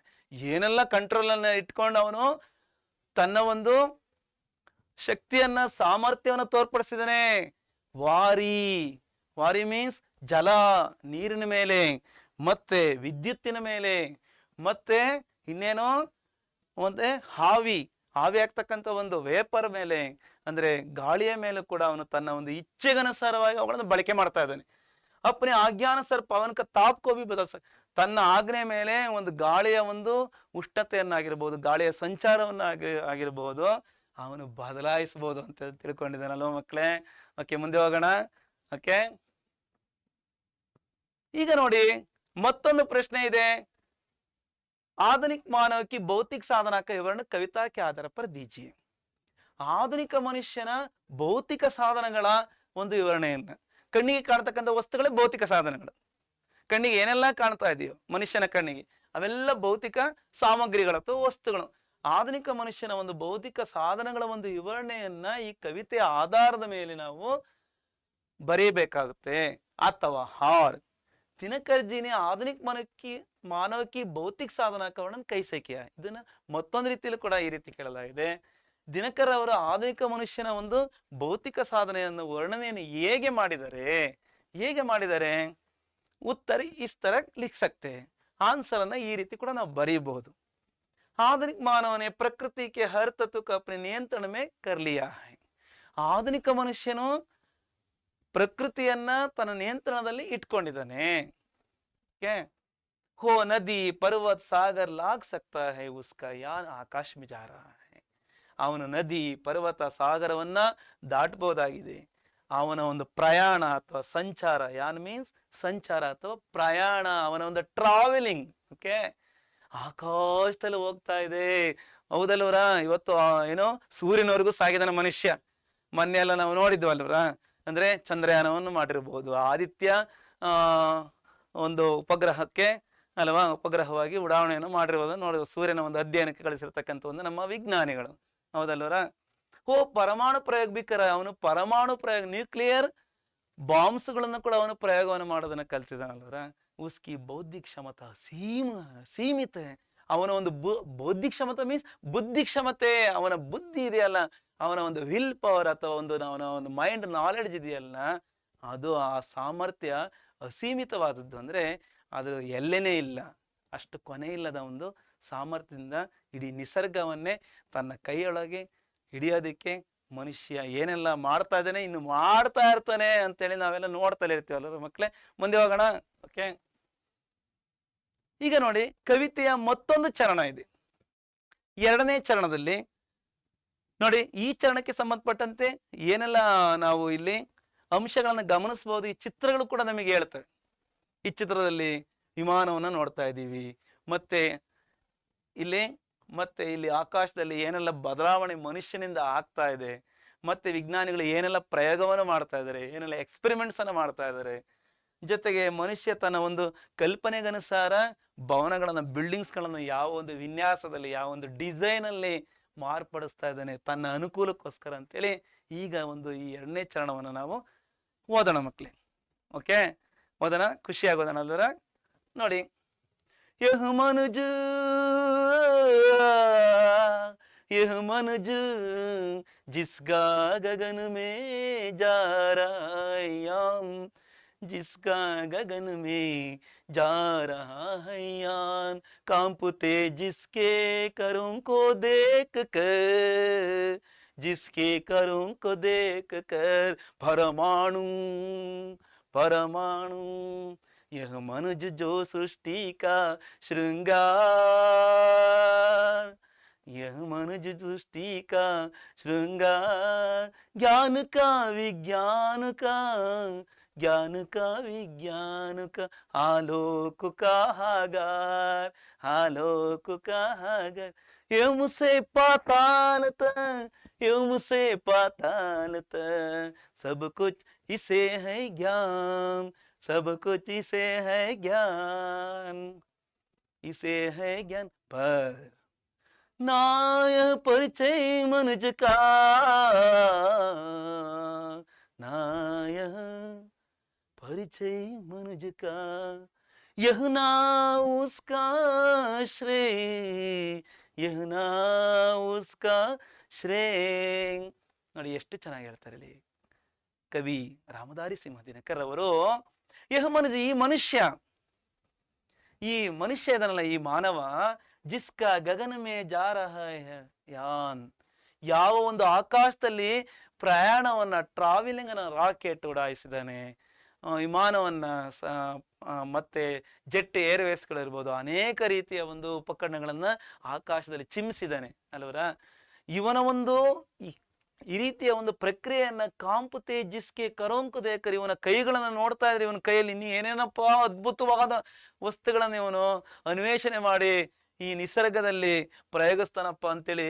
ಈಗ ಆಲ್ರೆಡಿ ಬಂದಿರತಕ್ಕಂಥ ಅಣುಬಾಂಬುಗಳು, ಪರಮಾಣುಗಳು ಇವನ ಕೈಗಳನ್ನ ನೋಡಿ ನಡುಗ್ತವೆ. ಕಾಂಪುತೆ ಮೀನ್ಸ್ ಶೇಕ್ ಆಗ್ತವೆ, ನಡುಗ್ತಾ ಇದಾವೆ. ಜಿಸ್ಕೆ ಕರೋಂಕು ದೇಕರ್, ಹಾಗಾಗಿ ಇನ್ನು ಎಂತೆಂಥ ಒಂದು ಭಯಂಕರವಾದ ಅಣುಬಾಂಬ್ಗಳನ್ನ, ನ್ಯೂಕ್ಲಿಯರ್ ಬಾಂಬ್ಸ್ಗಳನ್ನ ಇವನು ಕಂಡಿಡಿದು ಪ್ರಪಂಚದ ನಾಶಕ್ಕೆ ಇವನು ಮುನ್ನುಡಿಯನ್ನ ಬರೀಬಹುದು ಅಂತೇಳಿ. ಪ್ರಪಂಚದ ನಾಶಕ್ಕೆ ಮುನ್ನುಡಿ ಬರಿತಾನೆ ಅಂದ್ರೆ ತನ್ನ ನಾಶವನ್ನೇ ತಾನೇ ಕಂಡುಕೊಡ್ತಕ್ಕಂಥ ಒಂದು ವಿದ್ಯಮಾನಕ್ಕೆ ಬಂದಿದ್ದಾನೆ. ಯಹ ಮನುಜ ಸೃಷ್ಟಿ ಕ ಶೃಂಗಾರ್, ಈ ಮನುಷ್ಯ ಪ್ರಪಂಚವನ್ನ ಬಹಳ ಚೆನ್ನಾಗಿ ಅದ್ಭುತವಾಗಿ ಶೃಂಗಾರ ಮಾಡಿದ್ದಾನೆ. ಎಷ್ಟು ಚೆನ್ನಾಗಿ ನಿಸರ್ಗವನ್ನು ಇವತ್ತು ಸೃಷ್ಟಿಯ ಒಂದು ಅದ್ಭುತವಾದ ಒಂದು ವಸ್ತುವಾಗಿ ಮನುಷ್ಯ ಇರೋದ್ರ ಜೊತೆಲಿ ಈ ನಿಸರ್ಗವನ್ನು ಕೂಡ ಅವನು ಶೃಂಗರಿಸಿದ್ದಾನೆ. ಜ್ಞಾನಕ, ಎಷ್ಟೆಲ್ಲ ಜ್ಞಾನ ಇದೆ ಅವನಿಗೆ. ಜ್ಞಾನದ ಒಂದು ಮತ್ತೆ ವಿಜ್ಞಾನದ ಒಂದು ಅನೇಕ ಅನ್ವೇಷಣೆಗಳು. ಆಲೋಕ, ಬೆಳಕಿನ ಬಗ್ಗೆ. ಆಲೋಕ್ ಮೀನ್ಸ್ ಪ್ರಕಾಶ್. ಆಲೋಕ ಮತ್ಲಬ್ ಕ್ಯಾ ಹೋತಾ ಹೈ? ಪ್ರಕಾಶ್. ಬೆಳಕಿನ ಮೇಲೆ, ಜ್ಞಾನದ ಮೇಲೆ, ವಿಜ್ಞಾನದ ಮೇಲೆ ಇವನ ಒಂದು ಏನೋ ಜ್ಞಾನದ ಒಂದು ಭಂಡಾರ ಅಮೋಘವಾದದ್ದು. ವ್ಯೋಮಸೆ ಪಾತಾಳದ, ಆಕಾಶದಿಂದ ಪಾತಾಳದವರೆಗೆ, ಆಕಾಶದಲ್ಲಿರ್ತಕ್ಕಂಥ ಗ್ರಹ, ನಕ್ಷತ್ರ, ಆಕಾಶಕಾಯಗಳು, ನಕ್ಷತ್ರ ಪುಂಜಗಳು, ಧೂಮಕೇತುಗಳು, ಹಾಲು ಆದಿ ಗ್ಯಾಲಕ್ಸಿಗಳನ್ನ ಗೊತ್ತಾಯ್ತಾ, ಆಕಾಶ ಬುಟ್ಟಿಗಳನ್ನೆಲ್ಲ ಇವನು ಎಷ್ಟೆಲ್ಲ ಅಧ್ಯಯನ ಮಾಡಿ ಅಲ್ಲಿರ್ತಕ್ಕಂಥ ಒಂದು ವಿದ್ಯಮಾನಗಳನ್ನ ಅಧ್ಯಯನವನ್ನು ಮಾಡ್ತಾ ಏನೆಲ್ಲ ಒಂದು ಕೊಡುಗೆನ ನಾವು ಪಡ್ಕೋಬಹುದು ಅಂತೇಳಿ, ಜೊತೆಗೆ ಪಾತಾಳದಲ್ಲಿ, ಭೂಗರ್ಭದಲ್ಲಿ ಏನೆಲ್ಲ ಒಂದು ಸಂಪತ್ತಿದೆ ಅದನ್ನು ಕೂಡ ಇವನು ಅನ್ವೇಷಣೆಯನ್ನು ಮಾಡಿ ಸಬ್ ಕುಚ್ ಎಲ್ಲ ಇವನಿಗೆ ಇವನಿಗಿದೆ. ಏನು? ಗೆ ಜಾನಕಾರಿ. ಆಕಾಶದಲ್ಲಿರ್ತಕ್ಕಂಥ ಎಲ್ಲ ವಿಷಯಗಳು, ಪಾತಾಳದಲ್ಲಿರ್ತಕ್ಕಂಥ ಎಲ್ಲ ವಿಷಯಗಳು ಇವನಿಗೆ ತಿಳುವಳಿಕೆ ಇದೆ. पर आदरे ना यह मनुज का अपने आप की, अपने अंदर की ಗುಣ ಕ್ಯಾ ರಹನಾ ಚಾಹಿಯೆ, ತನ್ನ ಒಳಗಿನ ಒಂದು ಗುಣ, ತನ್ನ ಒಳಗಿನ ಒಂದು ಲಕ್ಷಣ ಎಂತದಿರಬೇಕು, ತನ್ನ ಪರಿಚಯ ಏನು, ಮತ್ತೊಬ್ಬರ ಜೊತೆ ನನ್ನ ಸಂಬಂಧ ಎಂತದ್ದು ಅಂತೇಳಿ ಅವನನ್ನ ಅವನೇ ಮರೆತಿದ್ದಾನೆ. ತನ್ನ ತಾನು ಮರೆತರೇನು ಸುಖವಿದೆ. ಒಂದು ಕವಿತೆ ಕನ್ನಡದಲ್ಲಿ ಎಷ್ಟು ಚೆನ್ನಾಗಿದೆ ಅಲ್ವರ. ತನ್ನ ತಾನು ಮರೆತರೇನು ಸುಖವಿದೆ, ನನ್ನನ್ನೇ ನಾನು ಕಳ್ಕೊಂಬಿಟ್ರೆ, ನನ್ನನ್ನೇ ನಾನು ಮರ್ತ್ಕೊಂಬಿಟ್ರೆ ಇನ್ನೇನೆಲ್ಲ ಸಾಧನೆ ಮಾಡ್ರಿ ಏನ್ ಬಂತು, ಏನೆಲ್ಲ ಒಂದು ದೊಡ್ಡ ಹೆಸರನ್ನ ಪಡ್ಕೊಂಡ್ರೆ ಮನುಷ್ಯ, ಏನಿದೆ ಇದರಲ್ಲಿ ಅಂತೇಳಿ ಕವಿ ರಾಮಧಾರಿ ರವಿ ಕಾಣದನ್ನ ಕವಿ ಕಂಡ ಎಂಬಂತೆ ರಾಮಧಾರಿ ಸಿಂಹದನಕರ್ ಅವರು ಮನುಷ್ಯರನ್ನ ಇಲ್ಲಿ ಎಚ್ಚರಿಸ್ತಾ ಇದ್ದಾರೆ. ಏ ಮಾನವ, ನೀನು ಹೀಗೆ ಇದೆಯಾ, ನೀನು ಹೀಗಿರೋದು ತರವಲ್ಲ, ನೀನು ಆಗಾಗ್ಬೇಕು, ಹೀಗಾಗ್ಬೇಕು. ಮೊದಲು ನಿನ್ನನ್ನು ನೀನು ಅರಿತುಕೋ, ನಿನ್ನ ಸುತ್ತಮುತ್ತಲ ಜನಗಳಲ್ಲಿ ಇರ್ತಕ್ಕಂಥ ಒಂದು ಪ್ರೀತಿ ವಿಶ್ವಾಸವನ್ನು ಗಳಿಸು. ನಾ ಉಸ್ಕಾ ಶ್ರೇಯ, ಅದಲ್ಲ ನಿನ್ನ ಯಶಸ್ಸು, ಅದಲ್ಲ ನಿನ್ನ ಸಕ್ಸಸ್ಸು, ಅದಲ್ಲ ನಿನ್ನ ಒಂದು ವಿಜಯ ಅಂತೇಳಿ ತಿಳಿಬೇಡ. ನಿನ್ನ ವಿಜಯ ನಿನ್ನ ಅಕ್ಕಪಕ್ಕದ, ನಿನ್ನ ಒಳಗಿನ ಅಂತರಂಗದಲ್ಲಿರ್ತಕ್ಕಂಥ ಒಂದು ಮಾನವೀಯತೆ, ಪ್ರೀತಿ, ವಾತ್ಸಲ್ಯಗಳನ್ನ ನೀನು ಹೊರಚೆಲ್ಲು ಅಂತೇಳಿ ಕವಿ ರಾಮಧಾರಿ ಸಿಂಹದಿನಕರ್ ಅವರು ಎಷ್ಟು ಸರಳವಾದ ಸುಂದರವಾದ ಶಬ್ದಗಳಿಂದ ಇಲ್ಲಿ ಅಲಂಕರಿಸಿದ್ರಲ್ಲವರ. ಆಕಾಶದಲ್ಲಿ ಹಾರಾಡ್ತಾನೆ, ಮತ್ತೆ ಬಾಂಬ್ಗಳನ್ನ ಕಂಡಿಡಿದು ಪ್ರಕೃತಿಯನ್ನೇ ವಿರೂಪಗೊಳಿಸ್ತಾನೆ. ಪ್ರಕೃತಿಯ ಒಂದು ಸೌಂದರ್ಯವನ್ನು ಕೂಡ ಅವನು ತಾನೇ ಸೃಷ್ಟಿಸ್ತಕ್ಕಂಥ ಒಂದು ಸೌಂದರ್ಯವನ್ನ, ಪ್ರಕೃತಿಯನ್ನು ಚೆನ್ನಾಗಿ ಸೃಷ್ಟಿ ಮಾಡಿದ್ದಾನೆ. ಪ್ರಕೃತಿ ನಿಸರ್ಗ ಕೊಟ್ಟಿರೋದನ್ನ ಇನ್ನೂ ಚೆನ್ನಾಗಿ ಇಟ್ಕೊಳ್ತಕ್ಕಂಥ ಒಂದು ಬುದ್ಧಿ ಇದೆ, ಆದ್ರೆ ಅದನ್ನ ಹಾಳು ಮಾಡ್ತಕ್ಕಂಥ ಒಂದು ಕೆಟ್ಟ ಒಂದು ಸ್ವಭಾವವನ್ನು ಕೂಡ ಇವನಲ್ಲಿ ಕಾಣದೆ ಸೃಷ್ಟಿ ಆಗ್ತಾ ಇದೆ. ನೋಡಿ ಏನೆಲ್ಲ ಅನ್ವೇಷಣೆಗಳನ್ನ ವಿಜ್ಞಾನಿಗಳು ಮಾಡ್ತಾರೆ, ಅದು ಮನುಕುಲಕ್ಕೆ ಒಳ್ಳೆಯ ಕೊಡುಗೆಗಳು ಇದೆ. ವಿಜ್ಞಾನ ನಮಗೆ ಅನೇಕ ಸವಲತ್ತುಗಳನ್ನು ಕೊಡೋದ್ರ ಜೊತೆಲಿ ಅದರಿಂದ ಇರ್ತಕ್ಕಂಥ ಒಂದು ಲೋಪದೋಷಗಳನ್ನು ಕೂಡ ನಾವು ಕಂಟ್ರೋಲ್ ಮಾಡ್ತಾ ಹೋದ್ರೆ ಎಷ್ಟು ಮಟ್ಟಿಗೆ ಮನುಷ್ಯವನ್ನು ಸದ್ಬಳಕೆ ಆಗ್ತಾನೆ ಅಂತೇಳಿ ಎಷ್ಟು ಸುಂದರವಾದ ಭವನಗಳನ್ನು ನಿರ್ಮಾಣ ಮಾಡ್ತಕ್ಕಂಥದ್ದು, ಎಷ್ಟೆಲ್ಲ ಒಂದು ಕೌಶಲ್ಯ ಮನುಷ್ಯನಲ್ಲಿದೆ. ಆ ಕೌಶಲ್ಯ ಒಳ್ಳೆ ರೀತಿಯಲ್ಲಿ ಬಳಕೆ ಆಗಬೇಕು ಅಂತೇಳಿ. ಮಕ್ಕಳೇ ಅರ್ಥವಾಯ್ತಾ? ಈಗ ಮುಂದೆ ಹೋಗೋಣ. ಈ ಒಂದು ಎರಡನೇ ಪುಟದಲ್ಲಿ, ಕವಿತೆ ಎರಡನೇ ಪುಟದಲ್ಲಿ ಎರಡನೇ ಚರಣದಲ್ಲಿ ನಾವೇನೆಲ್ಲ ವಿಷಯವನ್ನು ಅರ್ಥೈಸ್ಕೊಂಡ್ವೋ ಅದಕ್ಕೆ ಸಂಬಂಧಪಟ್ಟಂತೆ ಒಂದು ಪ್ರಶ್ನೆ ಇದೆ. ಆಜ್ ಮನುಜ್ ಕಯಾನ್ ಕಹಾ ಜಾ ರಹಾ ಹೈ. ಇವತ್ತು ಮನುಷ್ಯನ ಒಂದು ಸಂಚಾರ ಅಥವಾ ಪ್ರಯಾಣ ಅಥವಾ ಅವನ ಒಂದು ಯಾತ್ರೆ ಎಲ್ಲಿಗೆ ಹೋಗ್ತಾ ಇರುವುದು, ಅವನ ಯಾತ್ರೆ ಎಲ್ಲಿಗೆ ಹೋಗ್ತಾ ಇದೆ? ಕಹಾ ಜಾ ರಹಾ ಹೈ. ಯಹಾ ಪರ್ ಪ್ರಶ್ನೆ ಪೂಛನೆ ಕ ಶಬ್ದ ಏಕಿ ಹೈ. ಇಲ್ಲಿ ಪ್ರಶ್ನೆ ಶಬ್ದ ಒಂದೇ ಇದೆ, ಯಾವ್ದಪ್ಪ ಅಂದ್ರೆ ಕಹಾ, ಎಲ್ಲಿಗೆ. ಮಿಕ್ಕ ಪದಗಳಿಗೆ ನಾವು ಉತ್ತರವನ್ನ ಬರಿತಕ್ಕಂಥ ಅವಶ್ಯಕತೆ ಇಲ್ಲ. ಕೇವಲ ಕಹಾ ಅಂತಕ್ಕಂಥದ್ದು ನಮ್ಮನ್ನ ಉತ್ತರವನ್ನ ಎಕ್ಸ್ಪೆಕ್ಟ್ ಮಾಡ್ತಾ ಇದೆ, ಅಂದ್ರೆ ನಿರೀಕ್ಷಣೆಯನ್ನು ಮಾಡ್ತಾ ಇದೆ. ಉತ್ತರ ಆಜ್ मनुज का यान गगन में जा रहा है या आकाश में या आसमान में जा रहा है.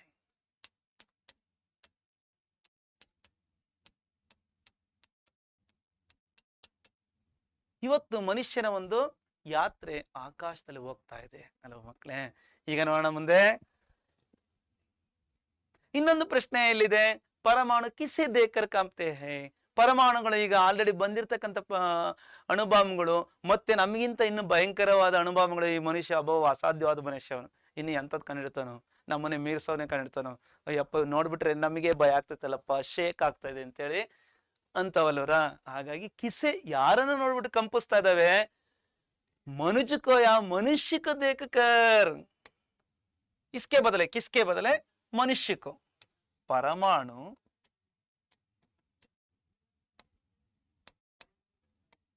परमाणु मनुष्य को या मनुज को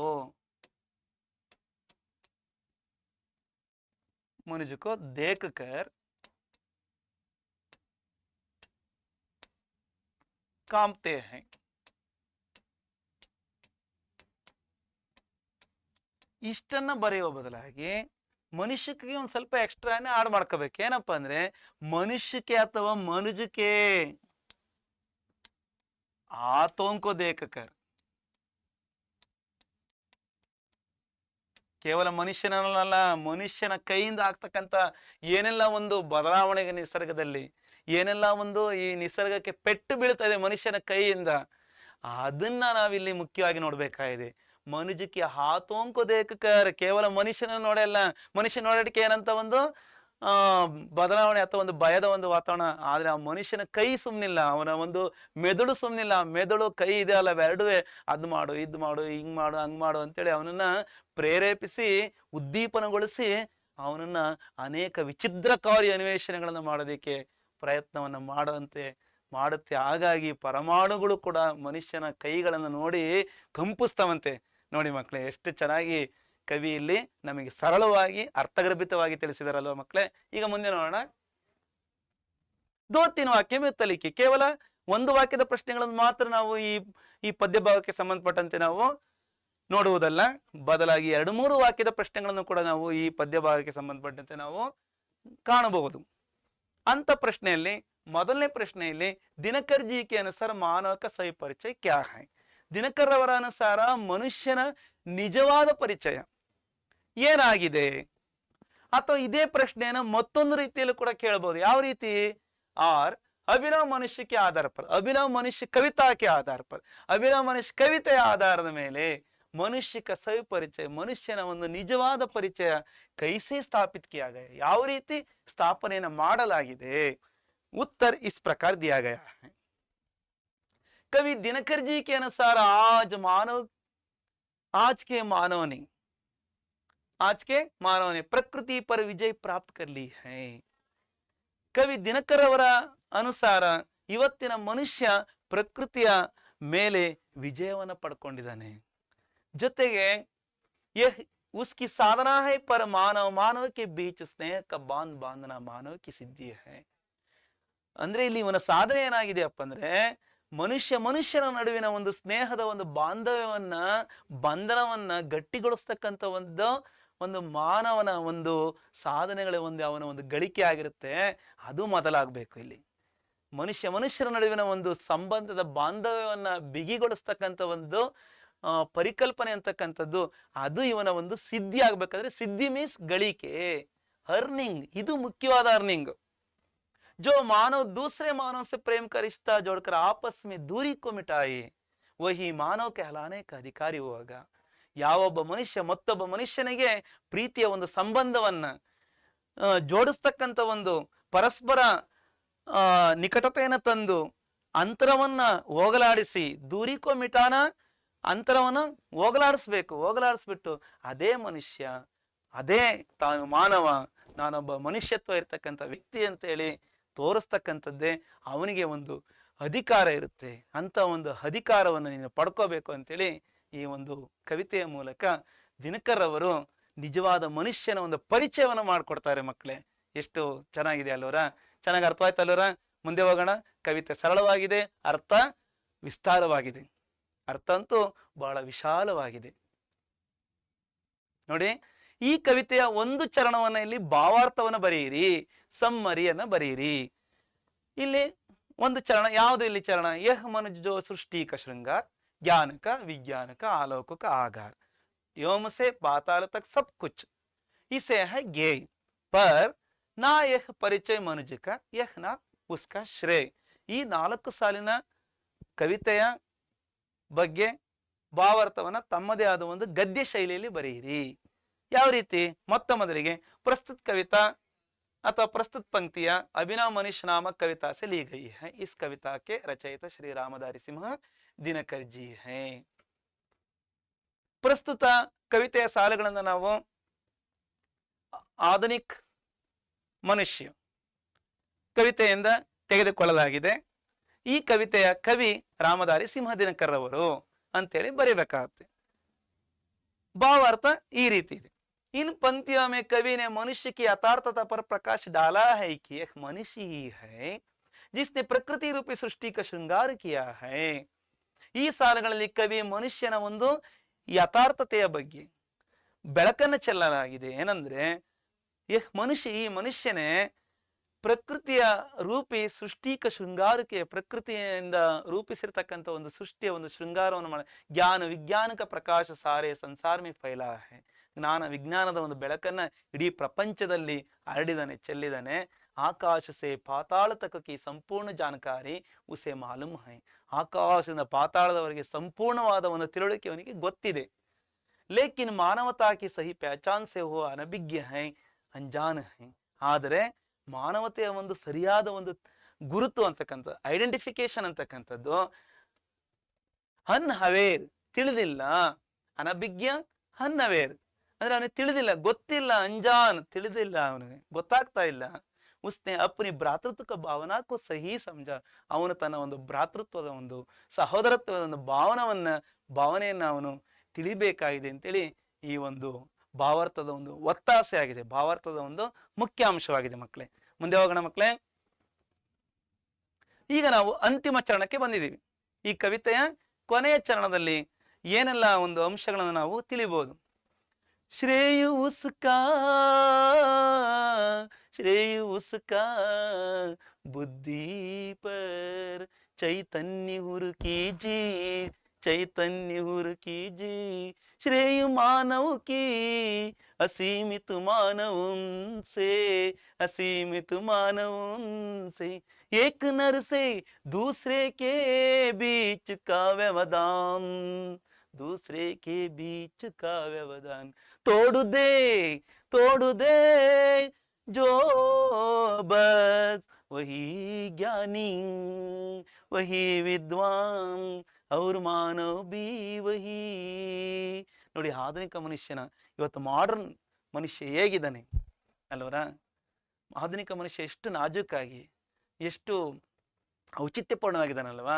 ಶ್ರೇಯ ಉಸ್ಕ, ಅವನ ಒಂದು ಯಶಸ್ಸು ಅಥವಾ ಅವನ ಒಂದು ಜಯ ಅಂತಕ್ಕಂಥದ್ದು ಬುದ್ಧಿ ಪರ್, ತನ್ನ ಬುದ್ಧಿಲಿರ್ತಕ್ಕಂಥ ಒಂದು ಚೈತನ್ಯವನ್ನ ಉರ್ಕೀಜಿ, ತನ್ನ ಹೃದಯದ ಅಂತರಾಳದ ಜೊತೆಯಲ್ಲಿ ಗೆಲುವನ್ನು ಸಾಧಿಸ್ಕೋಬೇಕು. ಹೃದಯದ ಅಂತರಾಳದಲ್ಲಿ ಏನೆಲ್ಲ ಒಂದು ಒಳ್ಳೆಯ ಗುಣಗಳು, ಯಾರನ್ನ ಹೃದಯದಲ್ಲಿ ಇಟ್ಕೋಬೇಕು, ಯಾರನ್ನ ಹೃದಯದಲ್ಲಿ ನಾವು ಪರಿಭಾವಿಸ್ಬೇಕು, ಆ ಒಂದು ದಿಶೆಯಲ್ಲಿ ಅವನು ತನ್ನ ಬುದ್ಧಿಯನ್ನು ಬಳಕೆಯನ್ನು ಮಾಡಬೇಕು. ಶ್ರೇಯ ಮಾನವಕ್ಕೆ ಸೀಮಿತ ಮಾನವನ್ಸೆ ಪ್ರೀತ್, ಅವನ ಒಂದು ಯಶಸ್ಸು ಅಂತಕ್ಕಂಥದ್ದು, ಅವನ ಒಂದು ಜಯ ಅಂತಕ್ಕಂಥದ್ದು ಮಾನವ ಅಸಂಖ್ಯ ಮಾನವರ ಜೊತೆಯಲ್ಲಿ, ನೂರಾರು ಮನುಷ್ಯರ ಜೊತೆಯಲ್ಲಿ ಪ್ರೀತಿಯನ್ನು ಗಳಿಸ್ಬೇಕು. ಮನುಷ್ಯರ ನಡುವೆ ಪ್ರೀತಿ ಒಲವನ್ನು ಗಳಿಸ್ಕೋಬೇಕು. ಏಕ ನರಸಿ ದೂಸರೇಕೆ ಬೀಚ್ ಕ ವ್ಯವಧಾನ್, ಒಬ್ಬ ಮನುಷ್ಯ ಮತ್ತೊಬ್ಬರ ಮನುಷ್ಯನ ನಡುವಿನ ಒಂದು ಏನು ಅಡೆತಡೆ ಇದೆಯಲ್ಲ, ಒಂದು ಗೋಡೆ ಇದೆಯಲ್ಲ, ವ್ಯವಧಾನ್ ಮೀನ್ಸ್ ಅಡೆತಡೆ, ರುಕಾವಟ್. ತೋಡದೆ ಮುರಿದು ಬಿಡಿ, ಮುರಿದಾಕ್ಬಿಡಿ, ಅದನ್ನ ಬ್ರೋಕನ್ ಮಾಡ್ಬಿಡಿ, ಕಟ್ಟು ಮಾಡ್ಬಿಡಿ, ತುಂಡು ಮಾಡ್ಬಿಡಿ, ಇಷ್ಟೇ ಸಾಕು. ವಹಿ ಜ್ಞಾನಿ, ಆವಾಗಲೇ ನೀನೊಬ್ಬ ಜ್ಞಾನಿ, ವಹಿ ಆವಾಗಲೇ ನೀನೊಬ್ಬ ವಿದ್ವಾಂಸ, ಮತ್ತೆ ಅವ್ರ ಮಾನವೀಯ, ಆವಾಗಲೇ ನೀನೊಬ್ಬ ನಿಜವಾದ ಮನುಷ್ಯ ಆಗ್ತೀಯ, ನಿಜವಾದ ವ್ಯಕ್ತಿತ್ವ ನಿನ್ನಲ್ಲೇ ಬೆಳಗುತ್ತೆ. ಆವಾಗಲೇ ನೀನು ಒಬ್ಬ ಶೈನಿಂಗ್ ಸ್ಟಾರ್ ಆಗ್ತೀಯ, ಹೊಳೆಯುವ ನಕ್ಷತ್ರ ಆಗ್ತೀಯ ಅಂತೇಳಿ ಇಲ್ಲಿ ಮನುಷ್ಯರ ನಡುವೆ ಇಂತಹ ಒಂದು ಭ್ರಾತೃತ್ವ ಭಾವನೆ ಅಂತಕ್ಕಂಥದ್ದು ಮೂಡಬೇಕು ಅಂತೇಳಿ ಕೊನೆಯ ಚರಣದಲ್ಲಿ ಕವಿ ನಮಗೆ ಮತ್ತೊಮ್ಮೆ ಮಗದೊಮ್ಮೆ ಎಚ್ಚರಿಸ್ತಾರೆ ಅಲ್ವ ಮಕ್ಕಳೇ. ಈಗ ನೋಡೋಣ, ಈ ಒಂದು ಕೊನೆಯ ಚರಣವನ್ನು ನಾವು ನೋಡಿದ ಮೇಲೆ ಇನ್ನೂ ಪ್ರಶ್ನೆಯನ್ನು ನಾವು ನೋಡೋದಾದ್ರೆ 2-3 ವಾಕ್ಯದಲ್ಲಿ ಉತ್ತರಿಸಿ. इस कविता का दूसरा कौन सा शीर्षक हो सकता है, क्यों? ಅಭಿನವ್ ಮನುಷ್ಯ ಕವಿತಾ ಶೀರ್ಷಿಕಾಕ್ಕೆ ಬದಲಿ ಅಭಿನವ್ ಮನುಷ್ಯ ಕವಿತೆಯ ಒಂದು ಈ ಶೀರ್ಷಿಕೆ ಏನಿದೆ, ಈ ಒಂದು ಹೆಸರು ಅಥವಾ ಈ ಹೆಡ್ಡಿಂಗ್ ಏನಿದೆ, ಇದಕ್ಕೆ ಬದಲಾಗಿ ಮತ್ತೊಂದು ಹೆಸರು ನೀವು ಕೊಡಬಹುದಾ? ಏಕೆ? ಹಾಗಾದ್ರೆ ಕೊಡೋದಾದ್ರೆ ಏನಕ್ಕೆ ನೀವು ಮತ್ತೊಂದು ಹೆಸರನ್ನ ಶೀರ್ಷಿಕೆಯನ್ನು ಕೊಡಕ್ ಬಯಸ್ತೀರ ಅಂತೇಳಿ ರೀಸನ್ ಕೂಡ ಬರೀರಿ. ಕ್ಯೋ ಮೀನ್ಸ್ ಏಕೆ, ಕಾರಣವನ್ನ ಬರೀಬೇಕು. ಮತ್ತೊಂದು ಶೀರ್ಷಿಕೆ ಯಾವ್ದು ಕೊಡ್ತೀರಾ ಅಭಿನವ್ ಮನುಷ್ಯ ಕವಿತೆಯ ಈ ಹೆಸರಿಗೆ ಬದಲಾಗಿ? ಉತ್ತರ ಈ ತರ ಇದೆ ನೋಡಿ. इस कविता का दूसरा शीर्षक आधुनिक पुरुष हो सकता है, आधुनिक पुरुष ಅಂತೇಳಿ ಆಗ್ಬೋದು. क्योंकि ಏಕೆಂದರೆ मनुष्य ने प्रकृति के हर एक क्षेत्र में अपना हक जमाया, वो आकाश से पाताल तक पहुंच रहा है. ಮನುಷ್ಯನ ಪ್ರಕೃತಿಯ ಪ್ರತಿಯೊಂದು ವಸ್ತುಗಳ ಮೇಲೆ, ಪ್ರತಿಯೊಂದು ಕ್ಷೇತ್ರದಲ್ಲಿ ತನ್ನ ಒಂದು ಹಕ್ಕನ್ನ, ಅಧಿಕಾರವನ್ನ ಸ್ಥಾಪಿಸಿದ್ದಾನೆ. ಜೊತೆಗೆ ಆಕಾಶದಿಂದ ಪಾತಾಳದವರೆಗೂ ಕೂಡ